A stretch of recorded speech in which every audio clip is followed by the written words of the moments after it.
The woman stepped up, onto the platform, and the whole square went quiet, the kind of quiet that follows a hammer being drawn back. There was no gun. Only a wooden box painted white, sitting there in the sun. Painted white, like that made it decent. The wind came down off the flats carrying red dust, and the smell of 3 years without rain. It settled on the shoulders of the men crowded in on either side. Nobody spoke. Nobody quite looked at anybody else. She held her spine straight, as a fence post. Because if she let it go slack, even for a second, the thing underneath would come apart, and she'd sooner die than let this town watch that happen. At the edge of the crowd, someone set down a silver coin worn smooth on both faces. A horse threw its head, and backed up a step. The mayor's smile stopped halfway to finished. His hand went into the bowl. His fingers closed around a slip of paper folded in 4. The wind got here before the people did. It always did. Rolled down off the flats, with nothing to stop it, no trees left standing, no crops to catch the dust, just bare red earth, and the bones of a town that used to believe in rain. Ashford Flat.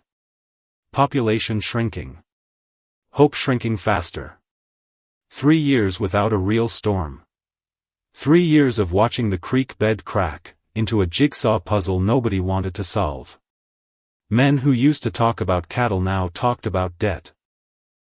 Women who used to talk about weddings now talked about which family would be next to pack a wagon and leave for California, or Oregon, or anywhere that still had green in it. And when a town runs out of water long enough, it runs out of shame too. That's how you get a bride lottery. Nobody remembers whose idea it was first. That's the thing about ugly ideas. They don't need a father once they take hold. One day it was a joke somebody made outside the saloon. Next month it was a wooden box sitting on a platform in the town square, painted white, like that made it decent.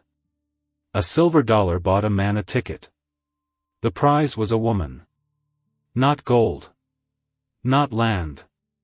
A woman, usually one whose husband had died, or whose family had drowned in tax debt, so deep there was no swimming out. The town called it charity. Called it mercy. Called it a solution. Adeline Hargrove called it what it was. A sale. She stood in the lineup, that morning with 4 other women, her spine straight, as a fence post, her jaw set, so tight it ached. Because if she let it soften, even for a second, she was afraid the whole thing underneath would come apart. And she could not, would not, let this town see her come apart. 26 years old. Widowed 2 years now. Once a schoolteacher, chalk dust permanent under her fingernails, voice trained to carry across a room full of restless children, without ever needing to shout. Now just another name folded up, and dropped into a box like a raffle ticket at a county fair. Except this wasn't a fair. This was Tuesday. She scanned the crowd. Faces she'd known her whole life. Faces that used to nod to her in church. Now they just watched. Some of them almost apologetic. Most of them not even that. Which was worse, she'd decided. The cruelty, or the shrugging. Mayor Cyrus Pruitt climbed the platform steps like a man who owned every board under his boots. Silver watch chain. Black coat too heavy for the heat, like he wanted everyone sweating but him. He held up the carved bowl, turned it so the morning sun caught the brass fittings, made sure everyone saw it shine. Now, folks. His voice always had that oiled sound to it. Like it had been poured, not spoken.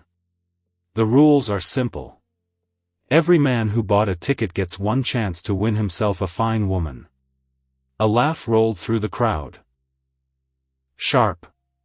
Jagged at the edges. And remember.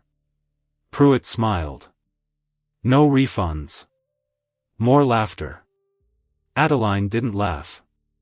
Couldn't feel her own hands.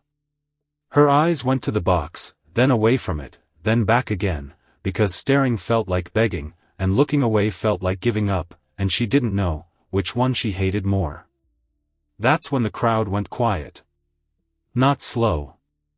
Not gradual. All at once. Like somebody had cut a rope holding all the noise up, and it just dropped. She followed their stares to the edge of the square. A man. Tall enough that he didn't need to push through the crowd. The crowd parted for him on its own, the way water moves around a rock it's afraid to touch. Black hair loose past his shoulders. Bare chest under a fringed leather vest, sun-darkened skin marked here and there with old scars, thin white lines like something had tried to write a story on him, and he'd survived every word of it. An Apache. Somebody near Adeline whispered it like a curse. That's the one from the ridge. Another voice. Lower. Tocho. She knew the name the way you know a story you've only heard secondhand. The warrior who lived alone in the Red Canyons, miles from his own people, further still from the town. Some said he'd fought in the border wars. Some said he'd lost everything in them. Family. Home. Whatever a man needs to still call himself part of something. Some said something in him broke that day and never got put back together. He walked forward. Slow. Deliberate. Like time itself owed him the space to take his steps at his own pace, and he intended to collect. He stopped at the table. Set down one dull silver coin. Pruitt's smile didn't move. But something behind his eyes did. You can't, the mayor started. You said any man who pays. Tocho's voice cut through the square like a blade drawn slow enough for everyone to hear the metal sing. I'm a man. I'm paying. Silence. Real silence. Not the kind that follows a joke. The kind that follows a threat nobody's brave enough to name out loud. Pruitt's throat worked. Sweat slid down past his collar. He looked at the crowd like he expected somebody to back him up. Nobody did. Because nobody in that square wanted to be the one who told Tocho no to his face. So the mayor folded a ticket.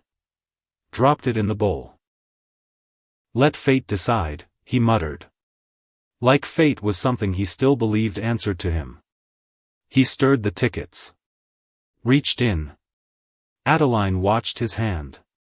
That was all she could watch, that hand hovering over paper slips that held every remaining scrap of control she had left in this world. And something in her chest folded in on itself. Please. Not me. Please. Not. Pruitt pulled a slip free. Unfolded it, hands unsteady enough that the paper trembled before he even got the fold undone. His voice cracked reading it out loud, like he hadn't expected the weight of the name to land the way it did. Adeline Hargrove. The square erupted into murmurs. Adeline froze. Actually froze. Like her body had received the information, before her mind agreed to process it. She looked at the bowl. Looked at Pruitt. Looked, finally, at the man standing at the base of the platform steps, with a coin already spent, and no way to take it back. He didn't move at first. Then he did. Each step toward her measured. Silent. Certain, the way a man walks, when he already decided something a long time ago, and is only now getting around to doing it. The mayor's voice wavered, as he said the words the law required of him. By law. She belongs to him. The crowd broke into noise. Half of it outrage. Half of it something uglier, that wore outrageous clothes. A woman near the front cried out. He can't take her. It's a trick, someone else shouted. Pruitt's got something up his sleeve, I know it. But Tocho didn't look at any of them. He stopped in front of Adeline. His shadow fell over her, long and cool against the heat of the square, and he leaned down just enough that his words were meant for her alone. I entered to show them what it means to play with lives. A pause. Barely a breath long. But now your name is mine. Her voice came out smaller than she wanted it to. What will you do with me? He looked at her. Long enough that it stopped feeling like a stare, and started feeling like something closer to a question he was asking himself. What I must. That was all. 4 words, and somehow they carried more weight than every promise the mayor had made, from that platform in the last 3 years combined. The sun bled orange across the horizon, as they walked. Away from the square. Away from the noise. Away from a town that had just watched a woman get handed off like a sack of feed, and called it justice. Adeline didn't look back. Because if she looked back, she was afraid of what she'd see in her own face reflected in every window they passed. The canyon swallowed the road an hour past the last fence line. Rocky trail. Narrow enough in places, that Tocho's horse had to pick its way like it was reading the ground for a language only it understood. Adeline rode behind him, wrists bound loose, with rawhide, not cruel, she'd realized after the first mile, just practical. Something to keep her from sliding off, if the trail pitched. Small mercy. She hated that it felt like one. Her skirts were already torn at the hem. Bonnet gone somewhere back near the second creek crossing, lost to a low branch she hadn't seen coming. Every jolt of the saddle threw a fresh cloud of dust up her arms, into her hair, down the back of her collar, until she could taste the canyon in the back of her throat. She hadn't spoken since Ashford Flat. Fear does that. Clogs the throat up like silt in a well. Every sound out here felt bigger than it should. The cry of a hawk somewhere above the ridgeline. The groan of saddle leather shifting under her. Her own pulse, which she swore she could hear, over everything else, hammering out a rhythm, that said run, run, except there was nowhere to run to, and no way to get there even, if there had been.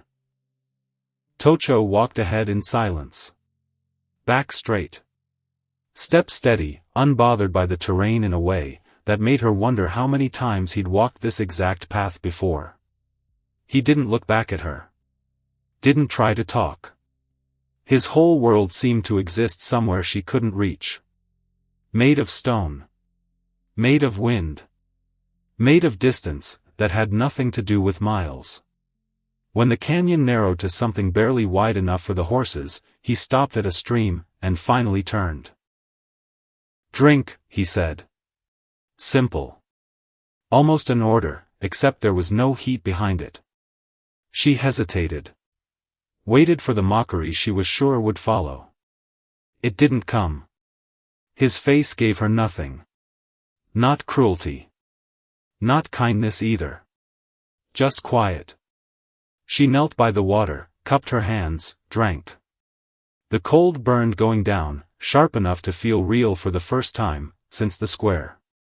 Tocho crouched beside her, refilling his flask, not looking at her, when he spoke. You think I wanted this? She stiffened. Didn't you? You entered the lottery. You paid the coin. A low sound came out of him. Something between a laugh, and something that had given up on being a laugh halfway through. I paid to shame them. He looked up, and for the first time she saw something in his eyes that wasn't stone. Men who sell their women deserve to see the world turn their own game back on them. She turned to face him fully. Then why didn't you refuse, when they called my name? His eyes lifted. Dark. Steady. Reflecting the dying light like something that had learned a long time ago not to give away what it was thinking. Because the men who laughed would have dragged you off to whoever else won. Or worse. A pause, heavier this time. You were safer walking with me than left standing there. Her breath caught. Safer. With a man who could. I could. He said it, before she finished, quiet and grave. I won't. The honesty unsettled her more than any threat would have. She wanted to hate him. Wanted him to be simple. A villain. A savage. Something easy to file away, and be done with. But there was no malice behind his eyes. Only something hollow. Something old. They rode until nightfall. Coyotes somewhere out past the ridge. Stars coming up thick and close, the way they only do, when there's nothing man-made left to dim them. Tocho stopped at a small plateau, began building camp, with the kind of economy that told her this wasn't the first time. Fire first. Then the blanket, laid flat and square like he measured it, with his eyes, before he ever touched it. He untied the rawhide at her wrists, without a word. Set a piece of dried meat and bread near her. Eat. Rest. She stared at the food like it might be a trick too. You mean to keep me prisoner? He looked up from the fire. Something close to amusement crossed his face, gone as fast as it came. Prisoner. He repeated the word slow, testing its weight. No. A prisoner has walls. A pause. I have none to give you. That answer left her without a response. She turned it over in her mind long, after he'd gone quiet again, the way you turn over a stone looking for what's underneath it. Later, fire burned low, she watched him sharpen a blade in slow, deliberate strokes. Firelight caught the scars across his shoulders. Long faded lines. Battle. Pain. History written on skin, because there was nowhere else to put it. Without looking up, he spoke. You fear me. Not a question. You should. His hands didn't stop moving. I've done things no man should be proud of. A beat. But I've never harmed a woman. Not even when they called me beast for less. Then why live alone? The question left her mouth, before she could stop it. He paused. The blade went still in his hands. Because a man, with too much blood on his own hands shouldn't walk among the living. The words hung there. Heavy. Immovable, like something dropped into still water that refuses to ripple, just sinks and never hits bottom. She'd thought him proud. Savage. Something to be afraid of in the way children are afraid of the dark. An absence, not a person. What she saw now was grief. Old. Unhealed. Wearing a stranger's face, because it had nowhere else to go. He lay down a few feet from the fire. Sleep. Tomorrow we reach my land. There, you decide what comes next. She turned away from him. Sleep didn't come easy. A coyote cried somewhere far off, answered by another, farther still. She stared into the embers, and thought about the strange, quiet man beside her. The one who'd won her in a lottery, and then spoke like a ghost, who wanted nothing at all from the living world. And for the first time, since her name got pulled from that box, she wondered if fate had chosen her not as punishment, but as the start of something neither of them had meant to begin. Dawn came in cold. Bit at her cheeks the second she swung a leg over the horse. Tocho was already mounted. Silent, the way he always was. She'd started to understand that about him. Silence wasn't emptiness with this man. It was a language all its own, and she was only beginning to learn the alphabet. They rode. The canyon walls climbed higher on either side. Red rock catching the early light, turning the whole world the color of a wound just starting to heal. She kept glancing at him. Couldn't help it. Every angle of him looked carved out of the same stone that surrounded them. Muscles corded under sun-dark skin, scars pale in the light, eyes that always seemed to be looking past whatever was in front of them, out toward something only he could see. Where are we going? She finally asked. Her voice sounded small out here. Swallowed whole by all that open space. Somewhere safe. His horse didn't slow. Where the town can't follow. Where no one can claim you again. Safe. She let the word sit bitter on her tongue. Safe from them. Or from you? His jaw tightened. Both. Then, quieter, like he'd heard the doubt in her, before she'd even finished voicing it.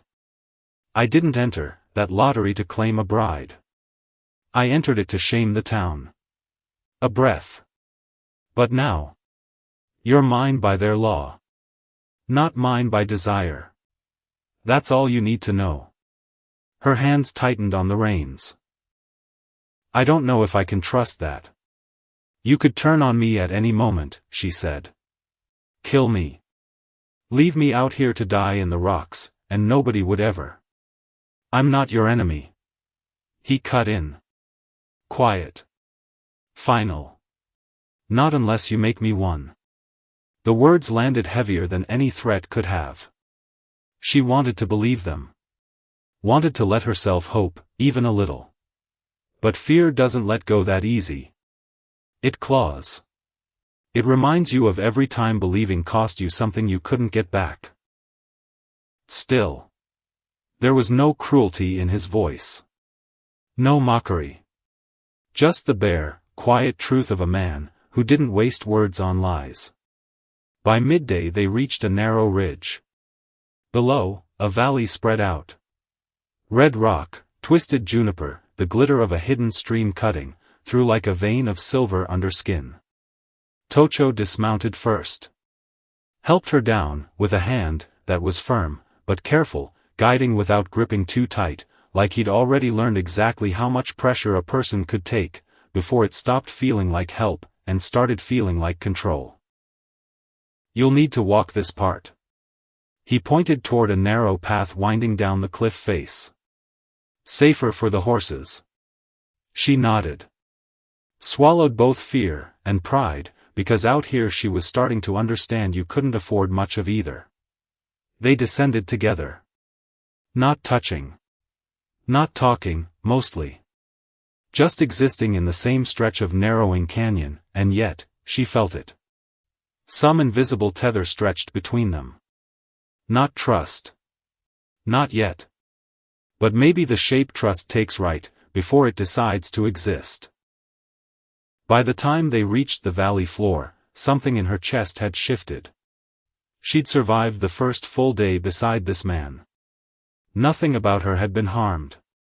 That shouldn't have felt like a victory. It did anyway. The cabin sat tucked behind a wall of boulders, half swallowed by shadow. Rough-hewn logs. A stone chimney, with smoke curling lazy into the evening sky, carrying the smell of burning pine out across the valley. This is where we'll rest, Tocho said. Not a question. In his world, she was learning, decisions got made to protect. Not to negotiate. Adeline studied the cabin's frame. Simple. Sturdy. No lock on the door. No chains beyond the leather strap he'd used on the ride, which he was already loosening, from her wrists, as they stood there. The outside world, cruel eyes, cruel judgment, a whole town, that had watched her get handed off like livestock, couldn't touch her here. But inside those walls, she was entirely in his hands. He helped her down the last stretch of trail. You may rest inside, he said. I'll gather water. Food. A pause, his eyes flicking toward the darkening ridgeline. Tonight, the canyon is ours alone. She wanted to argue. Wanted to assert some scrap of control over what happened to her next. But watching him move toward the stream, strong, silent, unbothered by the weight of the world the way she still very much was, she understood the futility of it. She went inside. Small. Dim, warm despite everything. A fire pit carved into the stone floor. A single folded blanket on a low wooden platform, that served, she supposed, as a bed. She sat, pulled her knees to her chest, let the exhaustion of the day finally catch up to her all at once. The lottery. The jeering crowd. The strange, quiet man who'd won her, and done nothing, but keep her breathing since. Outside, she watched him work, through the cabin's open doorway. Carrying water. arranging dried meat and berries with a precision that looked almost like reverence. She didn't understand him. She wasn't sure she wanted to. But there was a gravity to him. A pull she felt whether she wanted to admit it or not. When he came back inside, he knelt by the fire, set food near her without ceremony. Eat. I don't know if I can. Her throat was still too tight. You must. Almost like it wasn't a suggestion, so much as a law the canyon itself enforced. She took a small piece of dried meat. Bitter on her tongue. Sustaining anyway. He watched her eat, without pressing her to hurry, like he was quietly measuring how much trust she might one day be willing to spend on him. Night dropped fast in the canyon. Stars scattered thick overhead. Wind moving through rock, carrying a coyote's cry somewhere far off and lonely. He laid a blanket near the fire. Gestured for her to sit. She did. Still unsure where the line sat between fear and something closer to curiosity. For the first time, she watched him relax. Just slightly. Eyes softening as he stared into the flames. The scars along his forearms caught the light. Faint lines across his chest. Marks of a life lived alone, carried without complaint, because there'd been no one left to complain to. You don't have to talk, she offered. Testing the silence the way you test ice, before you trust your whole weight to it. He didn't answer right away. Then, almost to himself. I've carried too much noise in my own head to burden it with more words. A beat.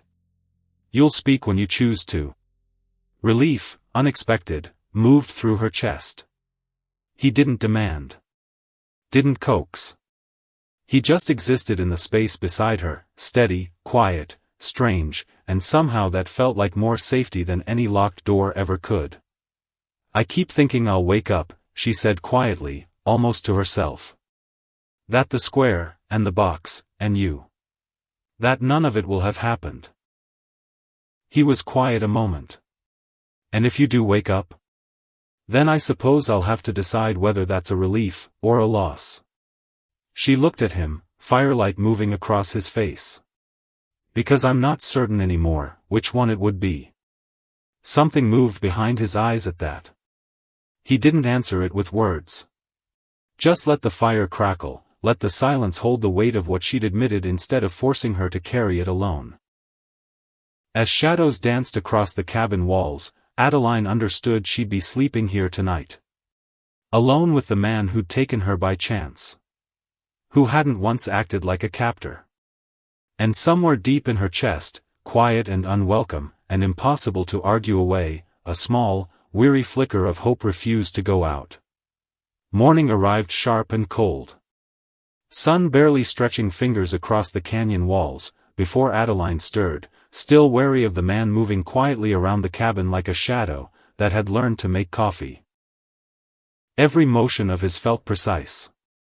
Deliberate. Stacking wood. Tending the small pot over the fire. Sharpening the same blade, from the night before, like it was less a tool, and more a companion he owed some daily ritual to. The tension between them sat unspoken. Her pride, bruised and raw, from the humiliation of the square. His pride, quieter, radiating out through every careful, controlled movement. Neither spoke of it. But both of them felt the line drawn in the dirt between fear, and something that hadn't earned the name respect just yet. Eat. He held out dried meat, a slice of bread. No warmth in his voice. No condescension either, just the plain command of necessity. She bristled anyway. I don't need your charity. He raised an eyebrow. Unoffended. You need food. A beat. You don't know this canyon the way I do. Blunt. Not unkind. Not untrue, either. Hunger had been gnawing at her, since Ashford Flat, and they both knew it. She ate. Chewed slow, tasting dust and survival in every bite, while he watched, unhurried, patient the way stone is patient. After the meal, he gestured up toward the cliffs. You'll climb. Carry water. Help tend the camp. A pause. No complaints. Her eyes went wide. I'm not your servant. I'm not your captor, he said, calm as wind through rock. You're here. You eat. You survive. I only ask that you learn. Pride flared hot in her chest. She wanted to fight him on it, wanted to prove, somehow, that she was more than a helpless bride handed off in a lottery, more than property passed hand to hand across a town square. So she climbed. The trail was brutal. Loose stone sliding under her boots, arms burning as she hauled a heavy pail of water up, from the hidden spring below. Tocho moved beside her, unbothered by the terrain, like the canyon had built him specifically for this. He didn't help. Not because he lacked the care to. Because he understood. Some lessons only stick, if you earn the bruises yourself. By midday her muscles screamed, breath coming ragged, hands raw from rope and stone. She wanted to collapse. To scream. To demand he let her go. His eyes held her steady instead. Dark. Unyielding. Not cruel. Just immovable, like the cliffs around them. You see, he said finally. The canyon teaches in ways no town ever could. You endure. A pause. Or you fail. Your choice. Her chest heaved. Anger, yes. But something else too. Something dangerously close to admiration. This man was relentless. And fair. Ruthless, but honest in every single word he gave her. He demanded respect, without once offering flattery in exchange for it, only the plain, unarguable recognition of whatever strength she managed to dig up out of herself. At dusk, he finally allowed rest. She slumped against a sun-warmed rock, sweat and dust caked to her skin, every ache a small, stubborn proof that she'd made it, through the day. He handed her a water skin. Their fingers brushed. She flinched, not from disgust, she realized a beat too late, but from something closer to surprise. He didn't pull away. You're stronger than you believe, he said, quiet, almost to himself. Don't mistake pride for weakness. They're not the same thing. She stared at him. Chest still heaving. Heart doing something complicated she didn't have a name for yet. For the first time, she felt a flicker of connection. A bridge built not out of words, but out of shared struggle, out of two people surviving the same brutal day side by side. She still didn't trust him fully. Might never. But she was starting to see him differently now. Not just the man who'd claimed her name off a slip of paper. A guide, maybe. Through pain. Through this strange new life. Through something that hadn't found its shape yet, but was already there, waiting, quiet as the canyon itself. The wind had been building all afternoon. Rattling loose stone against the canyon walls, carrying dust like a warning nobody wanted to read. Tocho worked the fire, checked the perimeter, with the tight, economical focus of a man who trusted his instincts more than any weather report. Adeline sat on the blanket's edge, knees pulled up, watching him with the growing familiarity of someone learning a language purely by immersion. No words, just rhythm. A low rumble rolled across the cliffs. She flinched. Tocho's eyes lifted skyward. We'll need shelter. Before she could ask what that meant, he was already moving. Gathering wood. Dragging supplies inside. The wind screamed down the canyon corridor, whipping dust and gravel against the cabin's log walls. Rain came fast behind it, fat, heavy drops slamming the roof, punctuating the storm's roar like drumbeats counting down to something. She watched him work. Pulse climbing. There was something almost hypnotic in it. Precise, deliberate, every motion purposeful, like he was reading the storm the way other men read scripture. Lightning cracked. Lit the cabin white for half a second.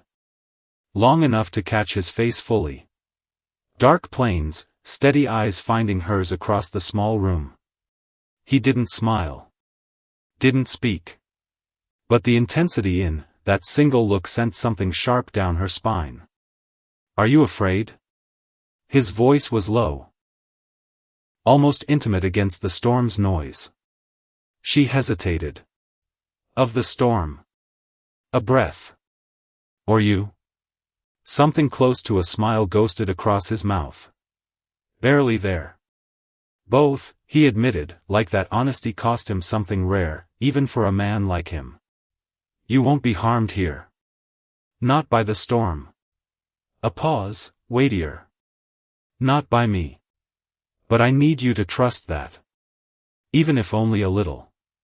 Her heart hammered. Trust was a foreign country to her right now. Especially with a man who'd won her in a cruel game, claimed her without so much as asking. And yet, there was no threat behind his words. Only honesty. Raw. Stark as the lightning splitting the sky outside. The storm intensified. Shadows shoved into the corners of the cabin. She reached for the blanket, fingers trembling. He noticed. Moved closer. Knelt beside her, commanding and protective all at once, a paradox that made her breath catch somewhere between fear and something far more dangerous. I've carried storms before, he said quietly, almost speaking to the wind itself rather than to her. But you. A beat. You're unlike any storm I've faced. And I won't let you break. Her breath caught hard in her throat. She searched his face for mockery. For cruelty. Found neither. Only raw honesty. Strength. And underneath it all, something achingly vulnerable he clearly wasn't used to letting anyone see. The wind slammed the door open. He moved on instinct, closing it, shielding her with the solid weight of his own body. She felt the heat radiating off him, and for the first time, since the square, fear tangled itself up with something else entirely. Safety. You're shaking, he observed. Quiet. He brushed a damp strand of hair from her face, careful, like she might shatter if he pressed too hard. Stop me if I go too deep. His voice dropped lower still. But I want you to know. You're not alone. Her eyes went wide. She didn't know whether to pull back or lean in. She did neither. She just let him stay. They sat together, through the rest of the storm. Two shadows in flickering firelight, listening to the canyon rage outside their walls. And in that shared silence, Adeline understood something she hadn't let herself consider, until right now. The man who'd claimed her in a cruel lottery might also be the only man who could protect her from every storm the world still had left to throw. For the first time, since her name had been pulled from that box, she didn't feel entirely alone. The storm passed by morning, leaving the canyon washed silver under a sky scrubbed clean. Wet pine and warm earth on the air. The valley hushed except for the crackle of dying embers in the cabin hearth. Adeline sat cross-legged on the blanket, watching Tocho feed the last of the fire. His hair loose, falling forward as he worked. Neither of them had spoken in hours. Each carrying thoughts too heavy to hand over just yet. The storm had cracked something open between them. Only slightly. A shared vulnerability neither one had planned for. He sat across from her eventually, legs folded, firelight catching in his eyes. You've been quiet, he said. I've been listening. Her voice came soft. To the canyon. The fire. A pause, her voice faltering on the last word. You. Something flickered across his face. Not quite a smile. I don't speak often. A beat. Words are heavy. Actions are easier to carry. She nodded slowly. Wanted, suddenly, to tell him everything. The loneliness since Nathaniel died, the shame of standing in that line up like cattle at auction, the bitterness that had calcified in her chest, over 2 long years of surviving mostly alone. Words felt too small for all of it. Too fragile to carry the weight. "I lost everything," she said instead, quiet. "Before I even understood what it meant to be safe." His eyes darkened. "And yet you're here. Alive. Breathing against every expectation." Expectation? Bitterness colored the word. "That the world would break you." His voice stayed low, steady. "But you're not so easily broken. I've seen it. In the way you move. The way you fight." A pause. "The way you endured yesterday, and didn't once ask me to make it easier." Heat rose to her cheeks. Not shame this time. Something else. Few people had ever looked at her, and seen strength first. Most only ever noticed how easily she could be hurt. She shifted closer to the fire. Closer to him, though the space between them still felt uncertain, still felt like something neither of them had agreed to close yet. "I thought I'd hate you," she admitted quietly. "I entered that lottery to mock their cruelty." His eyes held hers. "I never sought you as a prize." A long pause. "And yet, now that you're here, I find that I care. Not the way they do. Not as something owned." Another pause, heavier. "As someone I can't turn away from." Her throat tightened. She'd never heard anyone speak to her like that. Not even Nathaniel, in the early days, before the debt, and the fear had worn every soft edge off their marriage. "You're unlike anyone I've known," she whispered. "And yet I feel seen." He nodded slowly. "You are. A breath. And in this place. I don't wish to harm you. Only to protect you. If you'll allow it." Her pulse raced. She didn't fully trust him yet. That would take time. Trials. Proof she wasn't yet sure either of them could offer. But she felt it anyway. The fragile beginning of something neither of them had asked for, forged out of fire and storm and 2 people simply managing, somehow, to survive the same night side by side. Firelight caught the scars along his shoulders. Old battles. Old grief. She reached out, almost without meaning to, laid her hand near his. Not quite touching. He noticed. Didn't pull away. "You fought storms before," she said softly. "And yet you're letting me see them now. Because you're not a storm to fight." His voice dropped to something close to a whisper. "You're someone I need to understand." A pause. "And maybe, if fate allows it, someone I can protect." "I keep checking, if you're real," she admitted, a small, embarrassed laugh escaping her. "Like some part of me is waiting for you to turn back, into the man I was afraid of at the platform." He looked at her a long moment. "And when I don't? Then I suppose I'll have to find something else to be afraid of." Something almost like a real smile moved across his mouth then, gone as quick as it came, but she'd seen it. She said nothing more. Just let the fire crackle between them, let the canyon breathe around the both of them in the dark. They rose before the sun the next morning, packed what little they'd need, and started deeper, into the canyon toward the heart of his land. A place, he told her, where his people still held ground the drought hadn't, yet managed to steal from them. She rode behind him again. Wrists free this time. No rawhide. Just trust, however thin, stretched taut between 2 people, who hadn't earned the right to call it that yet.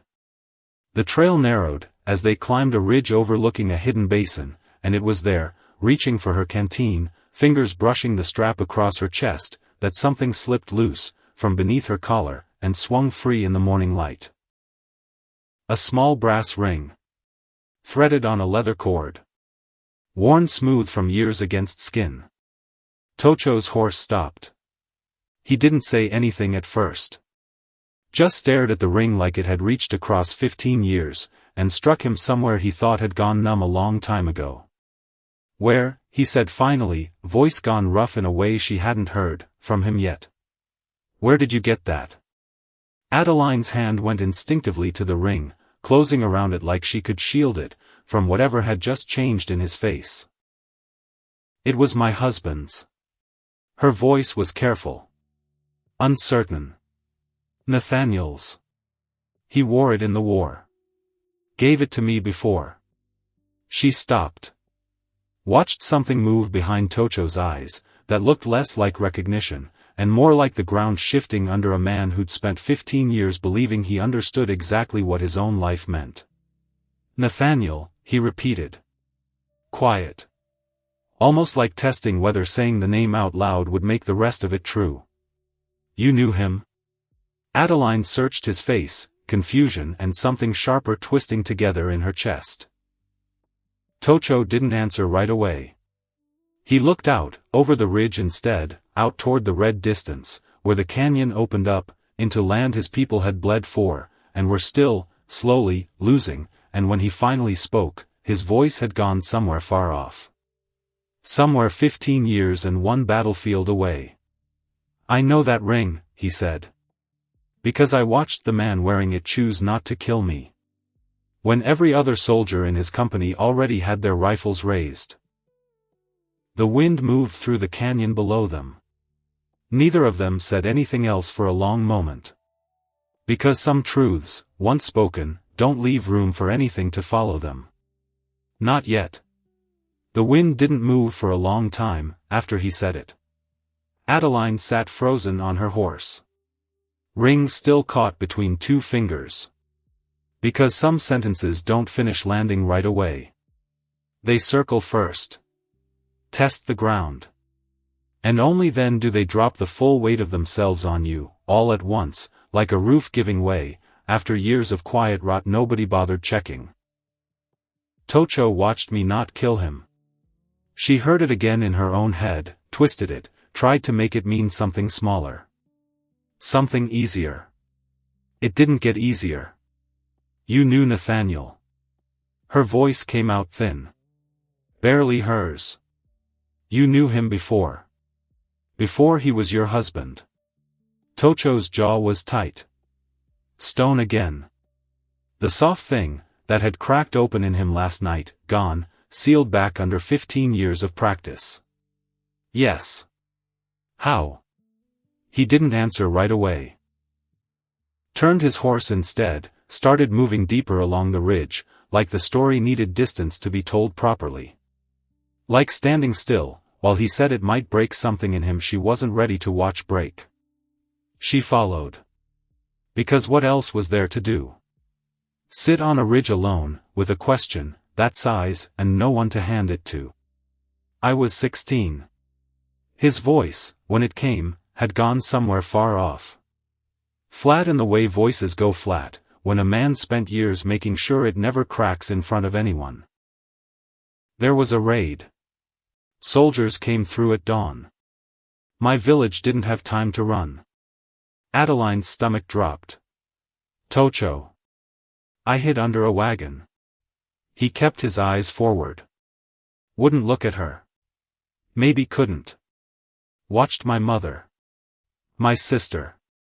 A pause that stretched too long, too taut, like a rope about to give. I don't need to finish that part. She didn't ask him to. A soldier found me. His hand tightened on the reins. Young. My age, maybe a year or two older. Rifle already up. Already aimed. Another pause. Shorter this time, like he was forcing himself, threw it before he lost the nerve. And then he didn't fire. "Nathaniel." He looked at me a long time.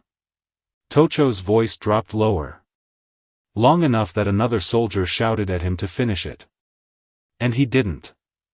A breath. He lowered the rifle. Told the others I'd already run off, into the rocks. Lied for me. To his own men. In the middle of a battle, that was supposed to end, with every one of us dead. Adeline's throat closed up. Why, she managed. Why would he? I don't know. Tocho finally turned to look at her. Something raw sitting behind his eyes now, something he clearly hadn't planned on letting loose today. I never got the chance to ask him. I ran. Didn't stop running for 2 days. Never saw his face again. A long pause. Until I saw that ring around your neck yesterday morning. The canyon stretched out below them, red and endless, and utterly indifferent to the size of what had just been said out loud. Adeline pressed her palm flat against her chest, over the ring, over the place, where her heart was doing something complicated, and painful all at once. Nathaniel never told her. Not once. Not in 8 years of marriage.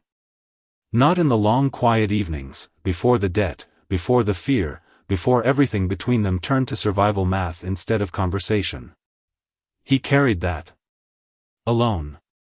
The whole time. And she never knew. He never spoke of it, she whispered. Not once. Some things a man doesn't have words for. Tocho's voice had gone quiet again. Careful. I understand that better than most. They sat there a moment longer. 2 people on a ridge, tangled together now by a dead man neither of them had fully understood, while he was alive. So that's it, Adeline said finally. Trying the thought out loud, testing its shape. That's why you didn't refuse. When they called my name. Partly. Tocho's eyes met hers, steadier now. The rest, I told you already. I wasn't going to let this town hand you off to a stranger, and call it justice. And now? He didn't answer right away. Which told her more than any answer would have. 3 days folded into each other after that. Quiet ones, mostly. The kind of quiet that isn't empty, so much as it's full of things neither person has found the courage to say yet. She learned the canyon the way you learn a language by living inside it. Which berries wouldn't make her sick? Which rocks held morning shade longest? How to read the wind off the ridgeline, before it hit the valley floor, because Tocho had shown her once, wordlessly, pointing at a bend of dust rising off a far peak an hour, before the wind actually reached them. You're teaching me to survive, she said one morning, arms tired from the day's chores in a way that no longer embarrassed her the way it had, that first climb. I'm teaching you to belong. He didn't look up from the fire. There's a difference. She thought about that all day. Turned it over the way she used to turn over difficult passages of scripture back, when she still taught children how to read them. Belonging. Not survival. Something with roots instead of just breath. It scared her more than the canyon ever had. On the 4th day, Tocho took her somewhere he hadn't yet. They rode further than usual, past the ridge, that marked what she'd started to think of as the edge of his territory, deeper into land that felt older somehow. Worn smooth by more feet than just his own. The trail widened. Opened into a shallow basin ringed by red cliff walls. And there, tucked into the shadow of the rock, small and sparse, and quiet in a way that made her chest ache, before she even understood why, sat a cluster of dwellings. People. Not many. Fewer than she expected. Children with hollow cheeks watching from doorways. An old woman grinding something in a stone bowl, with hands that shook more than they should have for the effort involved. A man near Tocho's age, thin in a way that had nothing to do with build and everything to do with hunger, standing guard near the basin's only visible water source. A spring, barely a trickle, cupped in a stone basin, that had clearly once run far fuller than it did now. This is my people. Tocho's voice had gone quieter than she'd ever heard it. What's left of them? Adeline stared at the spring. At the children. At the thin, careful way everyone moved, like motion itself cost something they couldn't afford to spend freely. They're starving, she said. It wasn't a question. Dying slower than starving. Tocho dismounted. Didn't look at her. The drought hit us, before it hit the town. We just had less to lose in the first place. So nobody noticed. Because that's how it always goes, isn't it? She thought it before she could stop herself. The ones with the least go first. And the ones with the most call it bad luck instead of what it actually is. A small girl, no older than 7, edged out from behind the old woman's skirts, and stared up at Adeline, with wide, careful eyes. Not fear exactly. Something closer to caution learned too young. Adeline knelt slow, unthreatening, and held out one hand, empty, palm up. The girl didn't take it. But she didn't run either. "You're good with children," Tocho said quietly, watching. "I used to be a teacher." Adeline stood, brushing dust from her skirts. "Before all this, I've spent more years around children than grown men, if I'm honest. Present company accepted." Something ghosted across his mouth. Almost a smile. "This spring." She nodded toward the basin. "Is it fed by the same underground water that runs beneath your land?" Tocho finally turned to face her. "The same source Ashford Flat has been fighting over without ever understanding what it actually connects to." The ground seemed to tilt slightly under her. Her land. Nathaniel's land. The land Pruitt had been, so strangely, desperately eager to see fall into new hands the moment her name got called in that square. Wait. Her mind was racing now, stitching pieces together faster than she could speak them. "Wait, you're telling me my land sits on the same water source that's keeping your people alive?" "Yes. And you knew that?" Her voice sharpened, suspicion rising fast, and hot in her chest. "Before you ever bought that ticket. You knew exactly whose name might come out of that box." Tocho's expression didn't change. Which somehow made it worse. "I knew your husband owned land, with water on it," he said carefully. "I didn't know it was you standing in that lineup until the moment I saw your face." "That's convenient." "It's the truth." "Is it?" She stepped back from him, arms crossing tight over her chest, the old fear rising back up, through the cracks, that 4 days of quiet trust had only barely started to fill. "Because from where I'm standing, that sounds an awful lot like a man who needed access to water. And found a very tidy way to get it." Something crossed his face. Hurt, maybe. Or something close enough to it, that she almost regretted the words the second they left her mouth.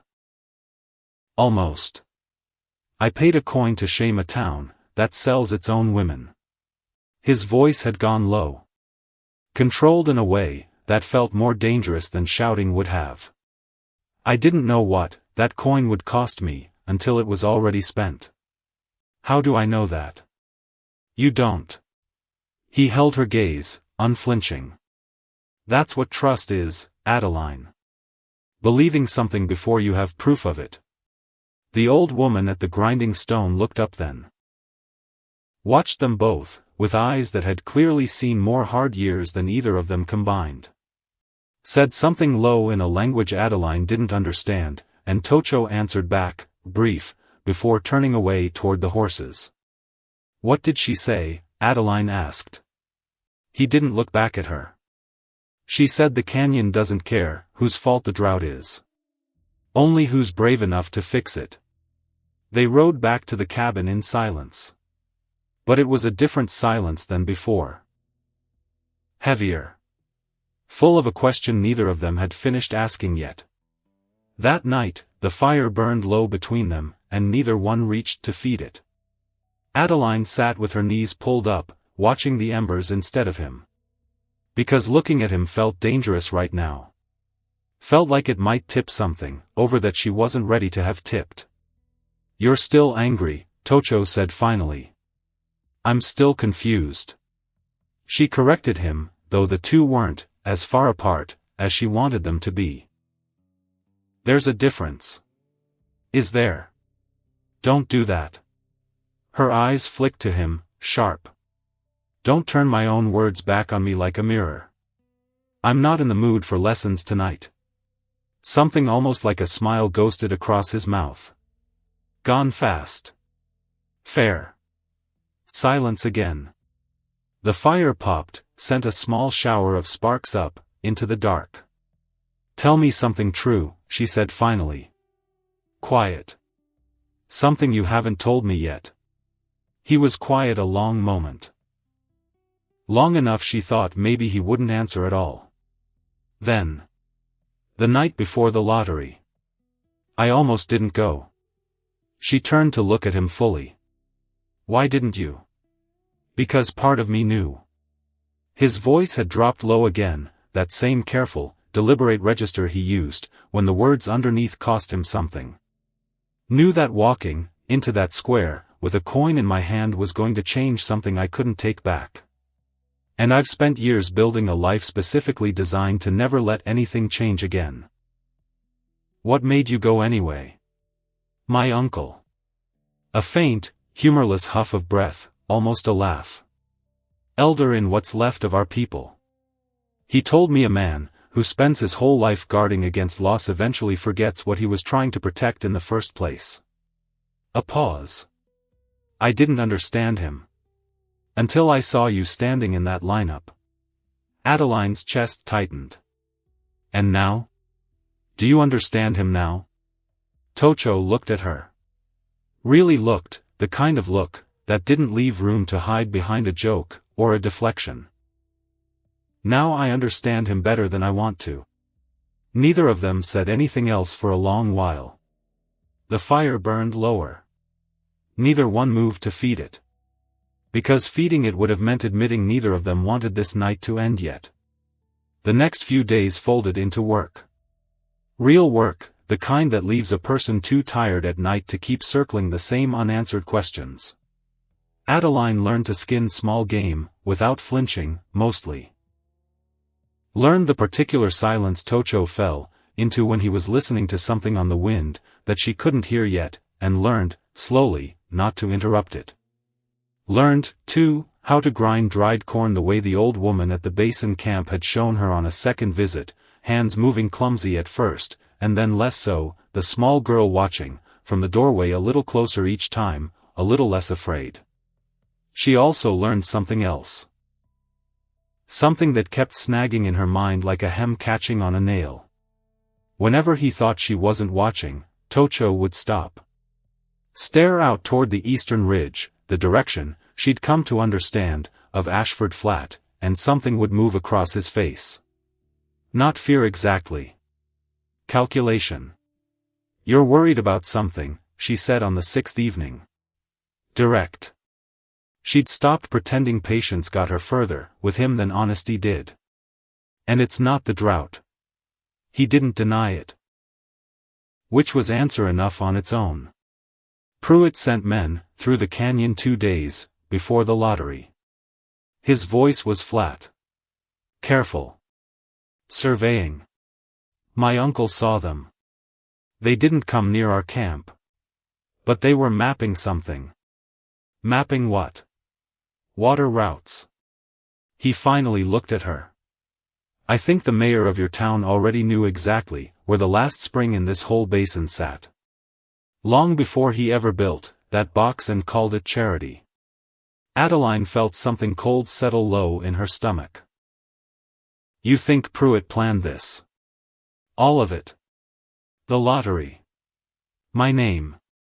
I think a desperate man with power doesn't leave outcomes to chance, if he can help it. Tocho's jaw was tight. I think your husband's land, the water underneath it, and the fact that you were widowed, and alone with no one left to protect that land, I think all of that made you a very convenient name to pull out of a box. The fire cracked. Somewhere out past the ridge, a coyote called, thin and lonely against the dark. Nathaniel didn't die of fever. The words came out of Adeline, before she'd fully decided to say them. Because once the thought existed, fully formed, in the front of her mind, she couldn't put it back. Could he? Tocho went very still. What are you asking me? I'm asking. Her voice cracked slightly. She pushed through it. I'm asking if you think Pruitt had something to do with my husband's death. The silence that followed lasted long enough that she felt her own heartbeat in it. I don't know, Tocho said finally. Careful. Honest, in the way she'd started to understand honesty cost him. But I think it's a question worth answering. They rode to the eastern ridge the next morning.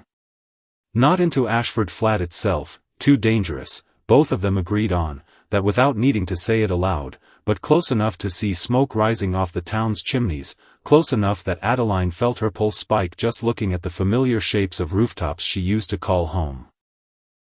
There. Tocho pointed. A small, weathered cabin sat apart from the main cluster of buildings, near the old churchyard. The doctor who signed your husband's death record. Does he still live there? Adeline nodded slowly. Dr. Alden Whitcomb. He's lived in that same house since before I was born. Would he talk to you? He might. Her mind raced, sifting through old memories. Whitcomb's careful hands, his quiet, apologetic manner the day he'd told her Nathaniel's fever had taken a turn no medicine could fix. He always liked Nathaniel. Might still feel he owes him something. They waited until dusk. Tocho stayed near the tree line, out of sight, while Adeline slipped alone, through the back paths of a town that had, less than 2 weeks ago, watched her get handed off like property, and called it mercy. Her hands shook the whole walk to Whitcomb's door. He answered on the second knock. Older than she remembered, or maybe just more tired, the kind of tired that comes from watching a town slowly rot, and knowing you don't have the power to stop it.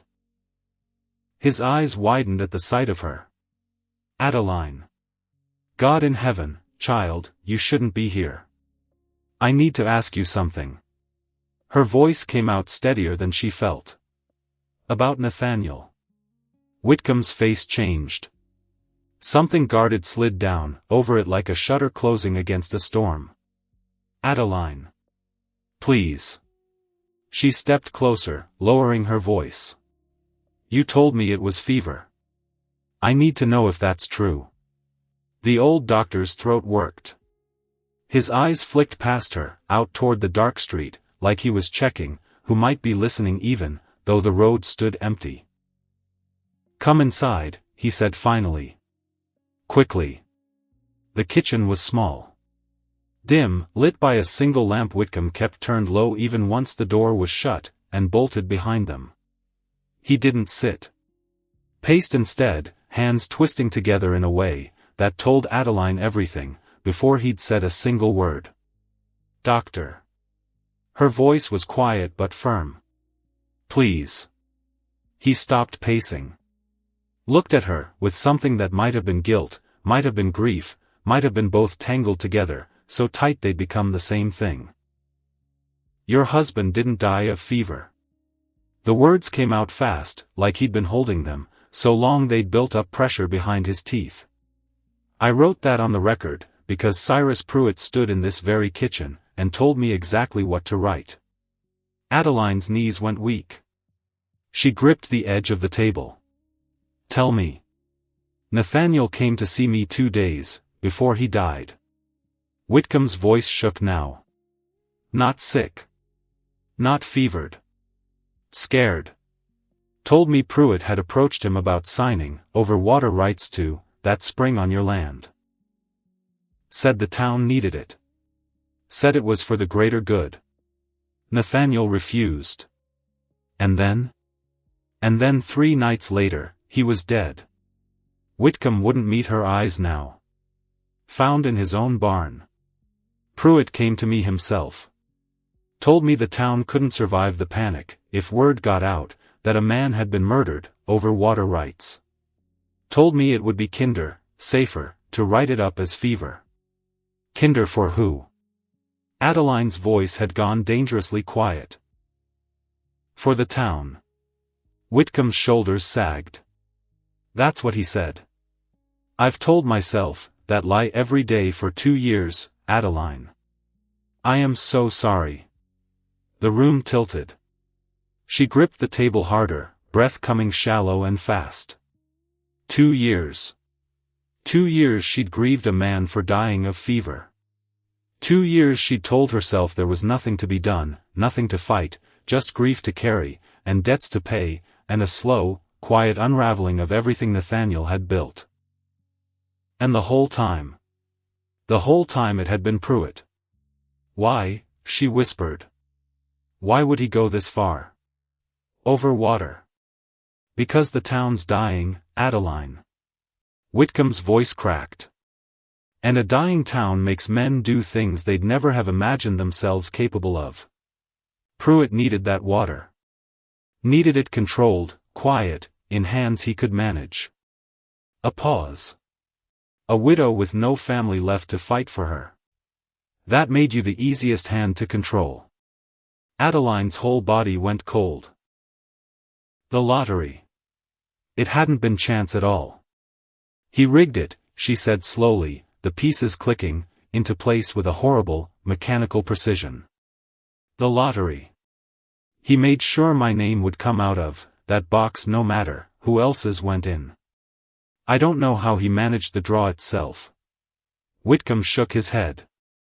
But I'd believe it of him. I'd believe almost anything of him now. Outside, a dog barked somewhere down the street. Adeline flinched hard at the sound, nerves stretched thin as wire. You have to leave, Whitcomb said suddenly, urgency sharpening his voice. If Pruitt finds out you know this, Adeline, he's already killed once to keep this quiet. I don't think he'd hesitate twice. She nodded. Throat too tight for words. Turned toward the door. Adeline. Whitcomb's voice stopped her, hand on the latch. For what it's worth. I am sorry. I should have told you the truth 2 years ago. You should have. Her voice came out flat. Raw. But you're telling me now. That has to count for something.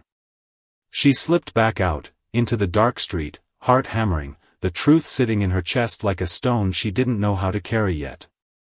Tocho was waiting exactly where she'd left him, tense and still against the tree line, and the second she came into view he was moving toward her, closing the distance fast. What happened? His hands found her shoulders, steadying her before she'd even realized how badly she was shaking. Adeline. What did he tell you? Pruitt killed him. Her voice broke on the words, 2 years of grief, and confusion finally finding a shape sharp enough to cut through the numbness. Nathaniel. He killed him, because he wouldn't sign over the water rights. And then he rigged the lottery to get to me. To get to the land. Tocho's whole body went rigid. Something dark and dangerous moved behind his eyes. Say that again, he said quietly. Too quietly. Pruitt murdered my husband. She met his gaze, fury finally burning hot enough to steady her voice. And he used a town's desperation to dress it up as tradition. As charity. Her hands curled into fists at her sides. He turned grief into a spectacle, and called it mercy. Tocho was quiet a long moment. When he spoke again, his voice had dropped into something low and lethal. Then we're not just fighting for water anymore. No. Adeline held his gaze, steady now, something new hardening in her chest, where fear used to sit alone. We're fighting for justice. They rode back, into the canyon under a moon just past full, neither speaking much, the weight of the night sitting heavy between them. Adeline kept turning it over. Nathaniel's face, the version of him she'd built in her memory, over 2 years of quiet, unanswered grief, now cracking apart, and reforming around a truth she'd never let herself imagine. He'd died protecting something. Not fading away from illness, helpless and small. He'd stood his ground. And it had cost him everything. Somehow that made the grief sharper. And somehow, it also made it easier to carry. Because now she knew what to do with it. You're quiet, Tocho said as they reached the ridge overlooking the valley. I'm angry. Her voice came out steadier than she expected. I've spent 2 years angry at fate. At fever. At a world that just takes things from people for no reason. A breath. Turns out there was a reason. There was a man. And men can be stopped.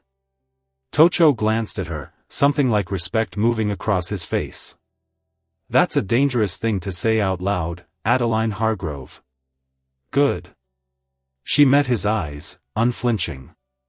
I'm done being careful with dangerous things. They didn't sleep much that night. Sat instead by the low fire, piecing together everything they knew.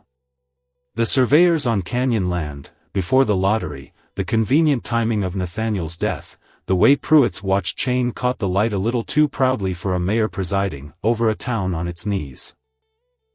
If he rigged the draw, Tocho said, staring into the flames, he'll have done it through someone. A man like that doesn't dirty his own hands with the mechanics. Someone on the lottery committee. Adeline nodded slowly, memory sharpening. There were only 3 men who handled that box before the drawing. Pruitt. The town clerk. And. She stopped. And? Whitcomb. Her stomach turned. The doctor. He was there. He signed off on the ticket count. Tocho's jaw tightened. Then he knows more than he told you tonight. Or he's as trapped by Pruitt as everyone else in that town. Adeline shook her head slowly. I don't know which. I don't know who to trust in that whole square anymore. You trust me, Tocho said. Quiet. Not quite a question. She looked at him a long moment.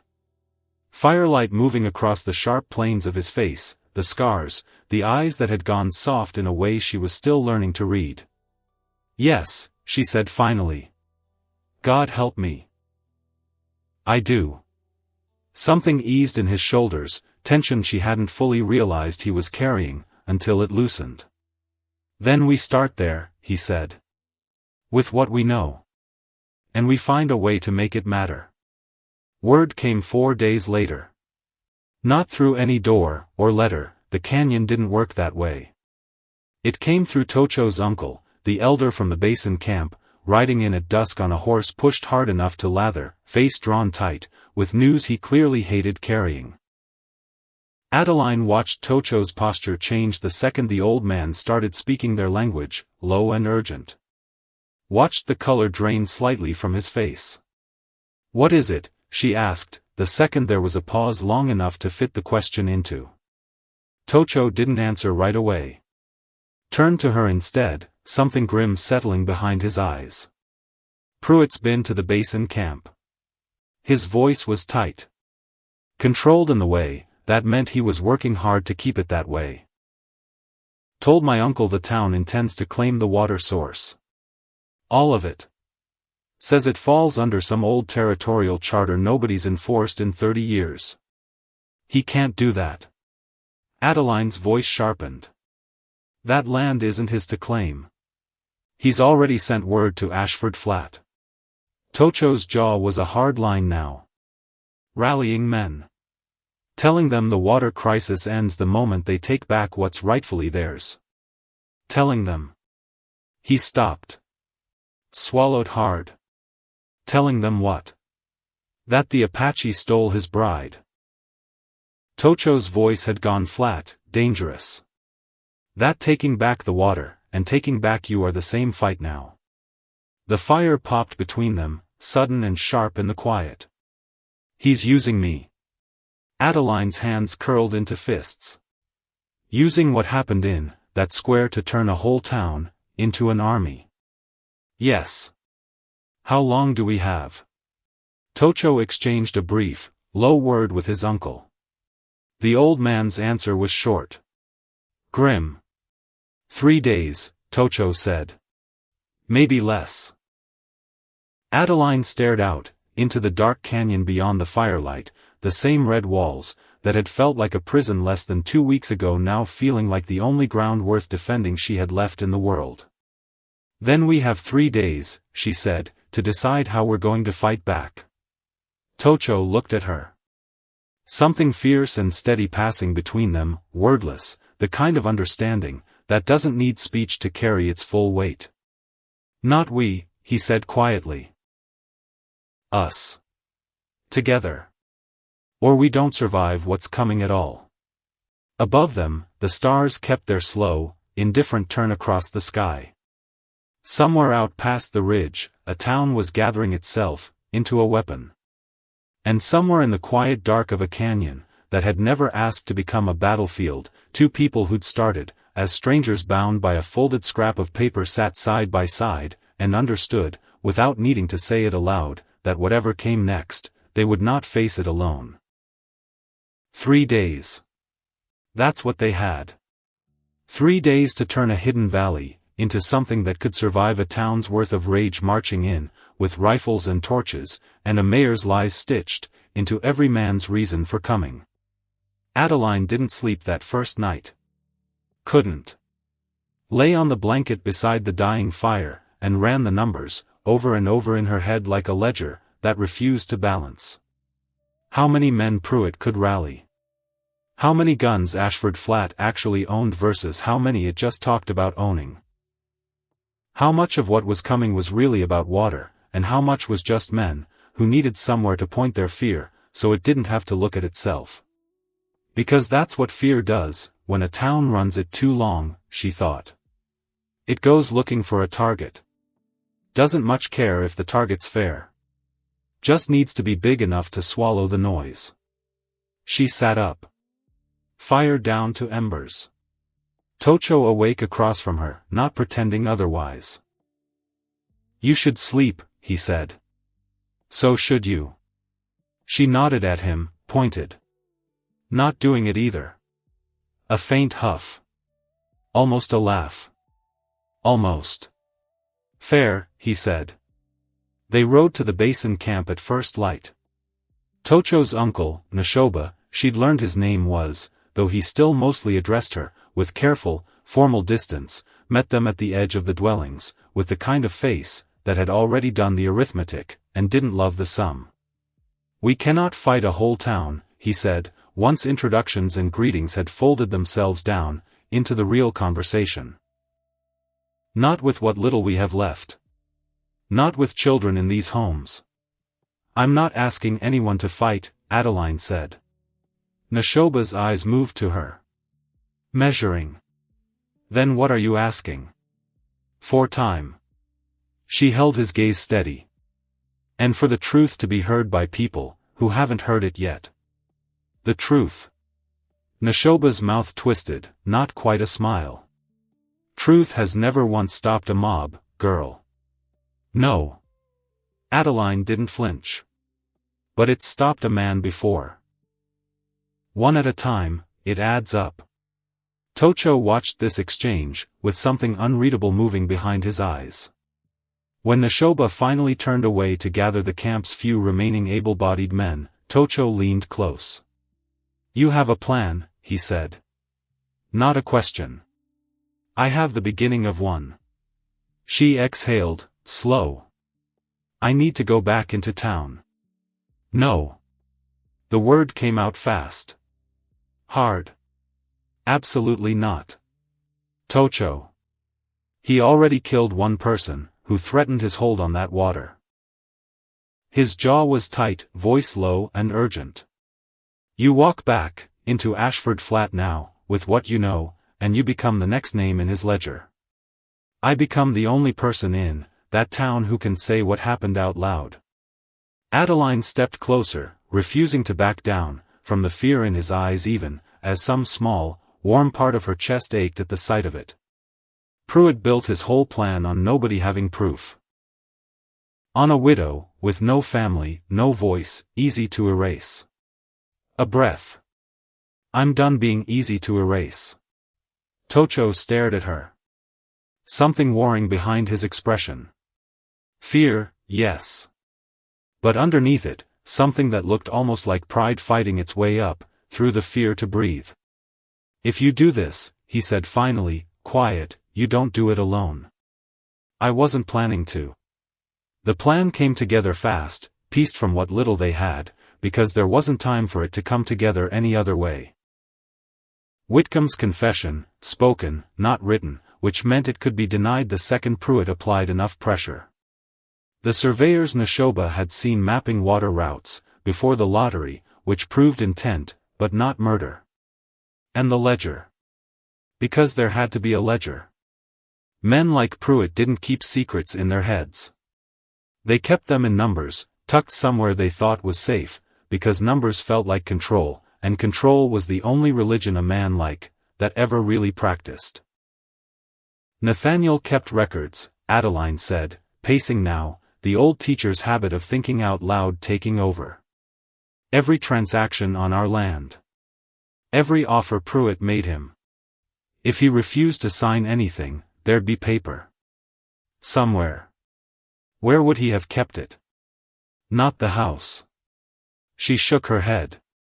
Too easy to search. He'd have hidden it somewhere he trusted more than his own walls. She stopped pacing. Went very still. "The schoolhouse," she said slowly. "There's a loose floorboard under the third row, near the window. I used to keep exam papers there, so the children couldn't cheat off each other." A small, humorless laugh escaped her, ragged around the edges. "Nathaniel knew about it. He was the one who showed it to me. Said it was the one place in town nobody would think to look for anything important." Tocho's eyes sharpened. "Because a mayor doesn't think to search a schoolroom floor for the thing that could end him." "Exactly. Then that's where we start. Tonight. We don't have 3 days to be careful. We might only have 2. They slipped into Ashford Flat, that same night, Tocho staying close to the tree line, while Adeline moved alone, through streets she'd once known better than her own reflection, now foreign feeling and dangerous in a way that made every shadow seem to lean toward her. The schoolhouse door was unlocked. It always had been. Nobody in this town had ever thought a schoolroom worth guarding. Adeline slipped inside, breath held tight, and crossed to the third row by memory more than sight, fingers finding the loose board, without needing to look. It gave way with a soft groan. Underneath, a small tin box, dust-thick, exactly where Nathaniel had shown her all those years ago. Her hands shook as she pried it open. Papers. Dozens of them. Land surveys. Water rights documentation. And beneath it all, a single folded letter in Nathaniel's own careful handwriting, dated 3 days before he died. She didn't read it there. Couldn't. Just closed the box, tucked it against her chest, and moved back out, into the dark, heart hammering so hard she was certain the whole town could hear it. Tocho was waiting exactly where he'd promised to be. Didn't ask questions, just pulled her close for one brief, fierce moment, relief and fear tangled together in the grip of his arms, before they were moving again, back toward the canyon, back toward whatever came next. She read the letter by firelight once they were safe. Tocho sat close, not touching her, giving her the space the moment clearly demanded. Her hands trembled as she unfolded it. "Adeline. If you're reading this, something has happened to me, and I need you to know it wasn't chance. Pruitt has asked 3 times now for the water rights on our land, and 3 times I've refused. He grows more desperate each time he asks. I fear what a desperate man does, when he's used to getting what he wants. I've kept records of every conversation. Every threat dressed up as a favor. If anything happens to me, take this to someone outside this town, who cannot be bought. Do not trust the sheriff, Pruitt pays him more than the town does. Trust only what you can prove, and trust it loudly, in front of witnesses, who cannot later claim they didn't hear. I love you more than these pages can hold. Whatever comes, know that I refuse to hand over what was ours. Not for pride. For you. For the life we were still trying to build. Yours, always. Nathaniel. Adeline's tears came fast and silent, the letter shaking in her grip. 2 years of grief she'd carried like a wound, with no wound to point to, and now, finally, proof. Proof that he hadn't simply faded. Proof that he'd stood, and fought, and loved her enough to leave a trail even his own death couldn't erase. Tocho didn't say anything. Just reached over, slow, and let his hand rest against her back, steady, warm, present. He knew, she whispered finally. He knew what was coming. And he still refused. Because some things are worth more than staying alive to enjoy them. Tocho's voice was rough. I understand that better than I wish I did. Adeline wiped her eyes. Folded the letter carefully back into the tin. And when she looked up at Tocho, something new had settled into her face. Grief, still, but tempered now with something harder. Something that looked a great deal like resolve. Tomorrow, she said, we bring this to the town. Tomorrow they're marching on us with rifles, Adeline. Then we make sure the truth gets there first. Dawn broke gray and heavy, clouds building thick along the western ridge in a way that made Neshoba squint skyward, and mutter something about the canyon finally remembering how to storm. They didn't have long. Word had come at first light. Pruitt's men were already moving, a column of riders cutting across the flats toward the canyon mouth, rifles catching the pale morning light. They'll reach the basin camp by midday, Neshoba said, grim. We don't have time for schoolroom letters and clever plans, Tocho. We have time to run, or time to fight. There's a third option. Adeline stepped forward, tin box held tight against her chest. We meet them. Before they reach the camp. Before this becomes something none of us can walk back from. Meet them. Neshoba's eyebrows rose. Alone. Not alone. Tocho's hand found the small of Adeline's back, steady. Together.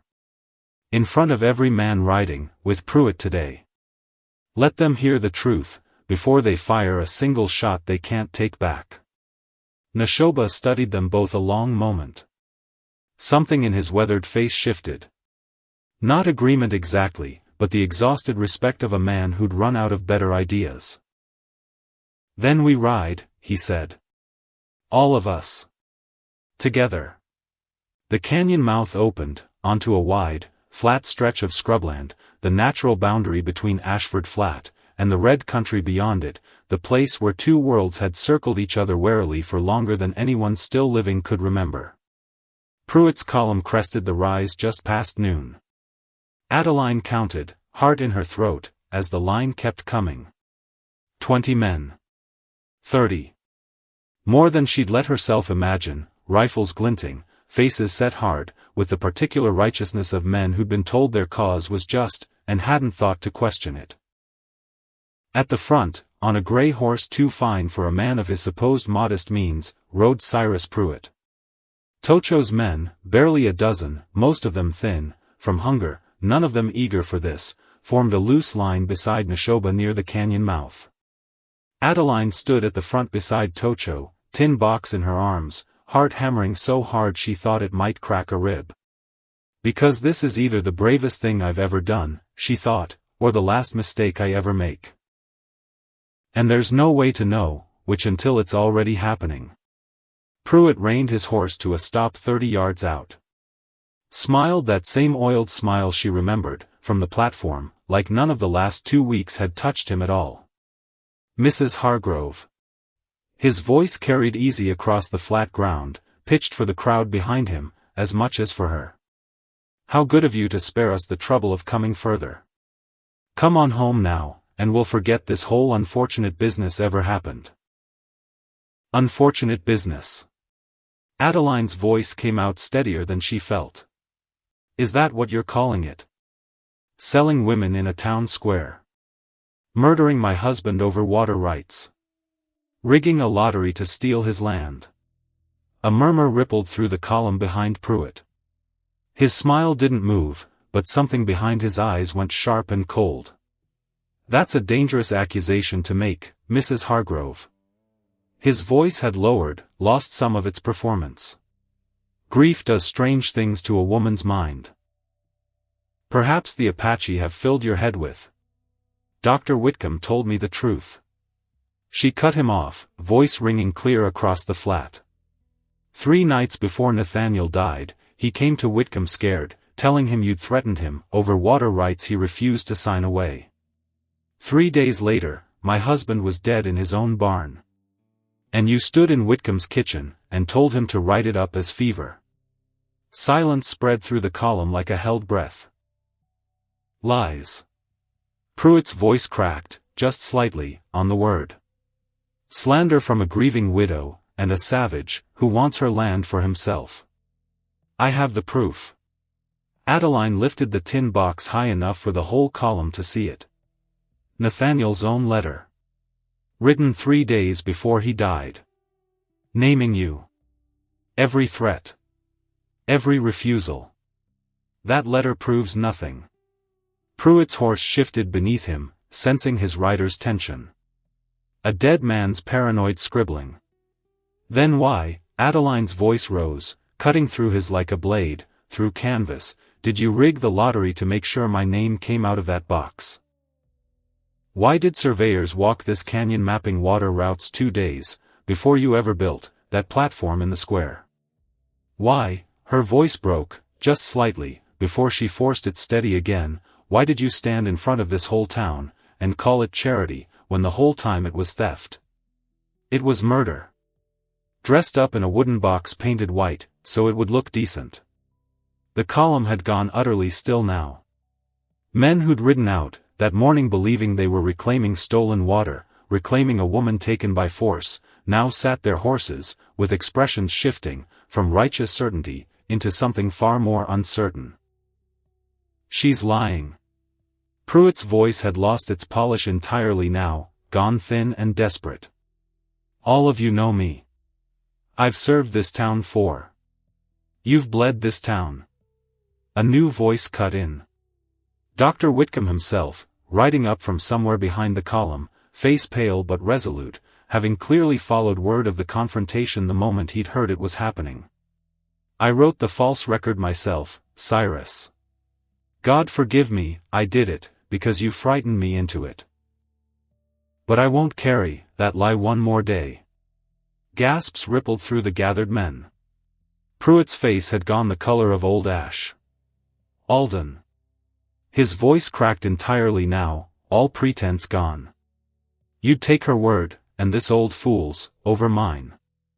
I'd take the truth, Whitcomb said, over whatever comfortable lie has let me sleep at night the last 2 years.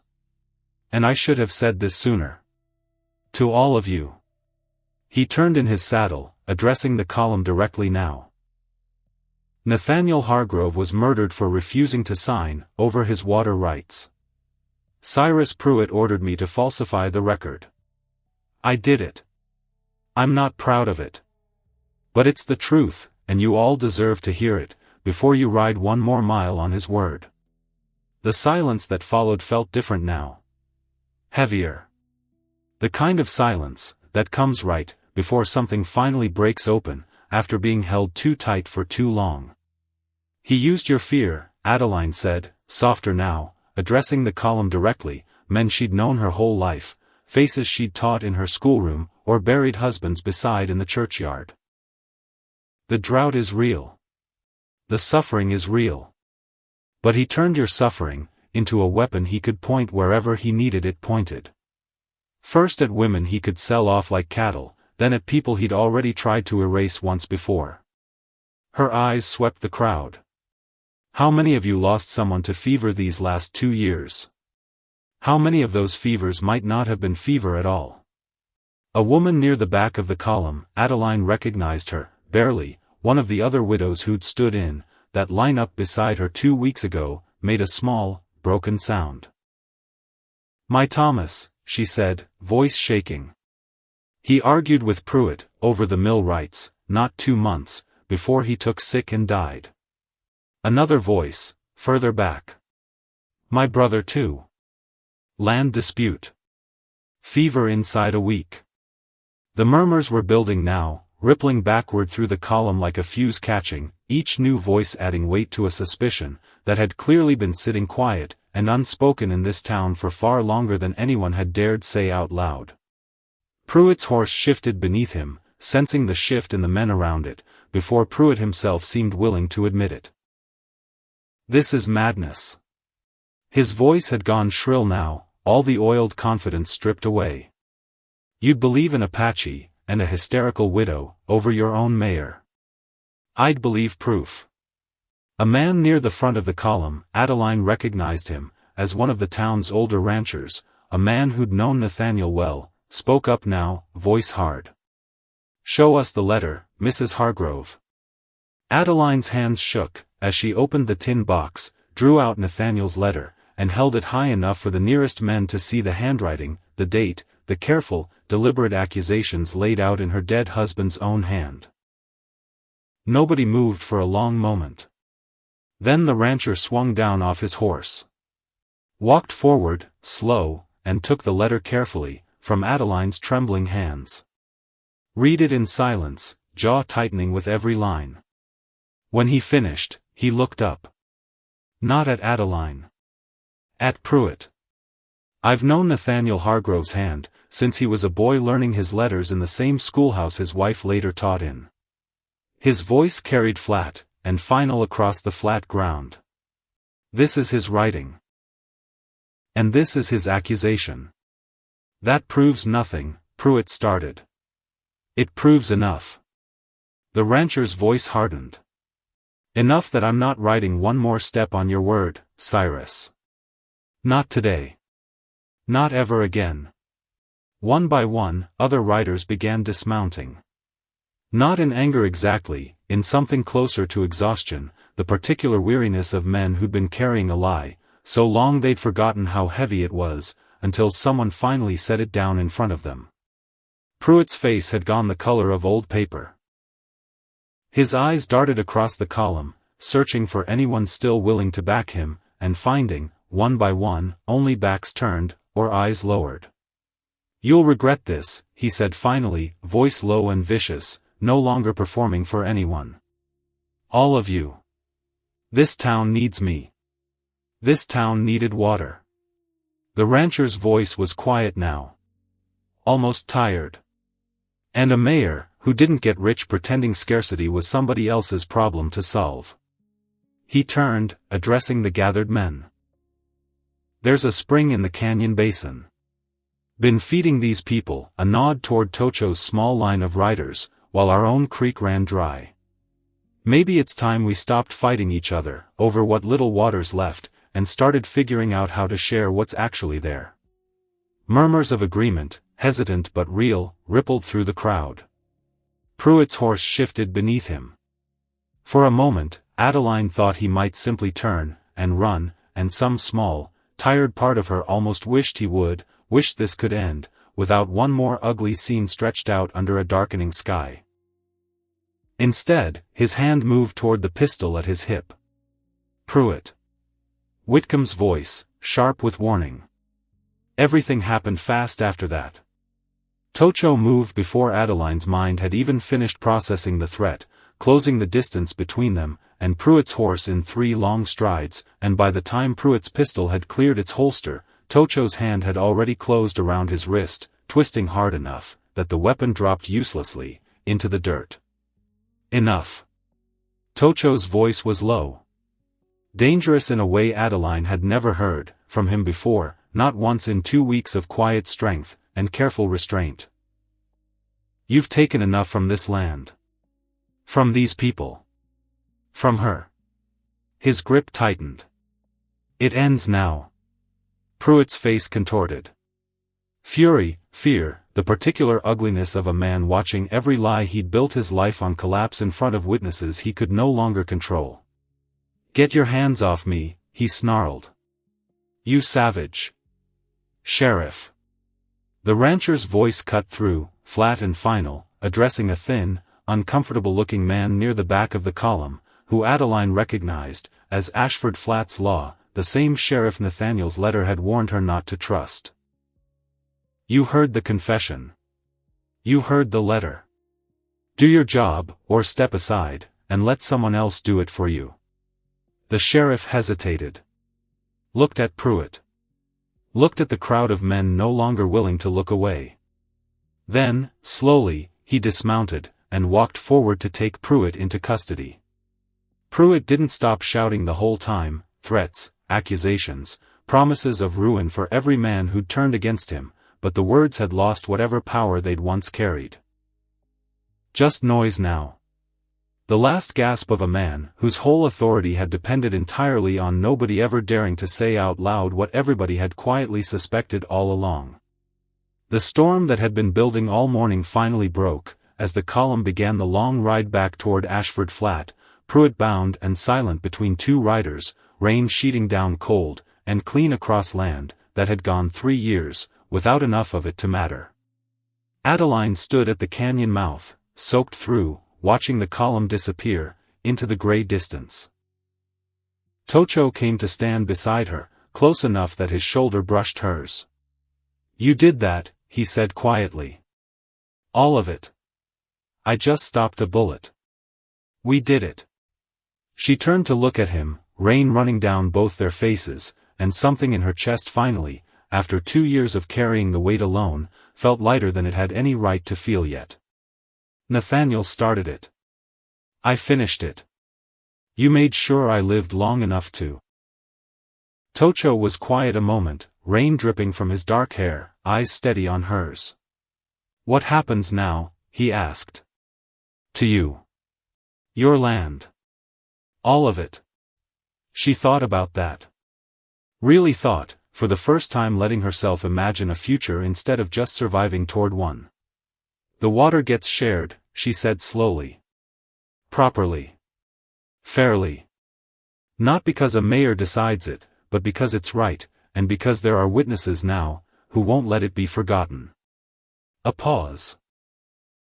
As for my land. She stopped. Looked at him. At the canyon behind him, red and rain-washed, and more like home now than the house she'd shared with Nathaniel had felt in a very long time. I don't know if I want to go back to it, she admitted. Not to live there alone. Not after everything. Tocho's breath caught, just slightly. What are you saying, Adeline? I'm saying. Her voice wavered, then steadied, the way it had steadied 100 times these past 2 weeks against fear far greater than this. I'm saying I came into this canyon as a name pulled out of a box. And somewhere along the way, I stopped being that. She reached up, fingers finding the brass ring still hung around her neck. Nathaniel gave me his protection once. Then he gave his life defending what was ours. A breath. But you gave me something he never got the chance to. You gave me myself back. Tocho reached out, slow, careful, thumb brushing rain from her cheek in a gesture that had nothing left of caution in it. Stay, he said. Simple. The same economy of words she'd learned to trust more than any speech. Not because a law says you belong to me. Because I want you to choose it. I am choosing it. Her voice barely rose above the rain. I have been, I think, since that first night by the fire, when you told me a prisoner has walls, and you had none to give me. Something broke open in his face then, not sorrow this time, but relief so raw it looked almost like pain, years of careful distance finally, fully, undone. He kissed her there in the rain, at the mouth of the canyon, that had swallowed her fear, and given her back something stronger in its place, and the storm rolled on around them, indifferent and cleansing, washing 3 years of drought off land, that was finally, after everything, about to remember how to bloom again. The weeks that followed reshaped Ashford Flat in ways nobody could have predicted the morning that wooden box first appeared in the town square. Pruitt stood trial, before a circuit judge, who arrived a month later, the evidence, Nathaniel's letter, Whitcomb's testimony, the surveyors who'd finally admitted, under oath, exactly whose orders they'd been following, leaving little room for the kind of mercy Pruitt had never once shown anyone else. He was sentenced to hang for the murder of Nathaniel Hargrove, the sentence carried out on a grey morning, that Adeline did not attend, choosing instead to spend, that day at the canyon spring, hands in the cool water, thinking of a man who'd loved her enough to leave a trail even death couldn't erase. The bride lottery was struck, from town record, within the same month, the wooden box itself broken apart, and burned in the square, where it had once stood, no ceremony, no speeches, just a quiet, collective agreement that some things deserved to disappear without comment. And the water that had started it all, the thin, precious thread running beneath red rock, and dry creek bed alike, got shared. Properly this time. A council formed, half from the town, half from what remained of Tocho's people, meeting monthly to divide what little the drought still allowed between two communities, that had spent too many years pretending they weren't drinking, from the same source all along.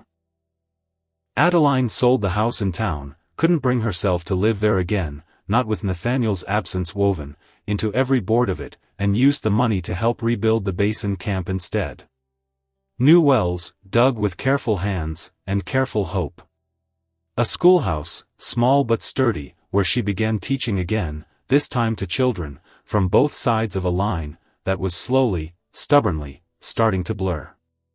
The small girl who'd once watched her, from behind an old woman's skirts was the first to raise her hand on the first morning of lessons, and Adeline had to turn away for a moment, before her voice would work again. She kept the ring. Wore it still, some days, not as a widow's burden anymore, but as a thread connecting two men who'd never met properly, and yet had somehow, across 15 years, and one impossible coincidence, saved each other's lives in turn. Autumn came to the canyon eventually, the first real rain in 3 years soaking deep, into red earth, that had almost forgotten what growth felt like. Adeline stood at the cabin door one evening, watching Tocho work near the corral, the same careful, deliberate motions she'd first watched, with fear and now watched, with something that had grown, slow and certain, into love. He didn't look up. But he knew she was there. He always did now, the way a man learns to feel weather changing, before the sky admits to it. The council meets again next week, he said. Neshoba wants you there. Says the town listens differently, when you're the one speaking. Then I'll be there. She crossed the yard, the wind carrying the smell of rain-soaked sage, the first real green starting to push up thin and stubborn between the rocks. And after that? After that.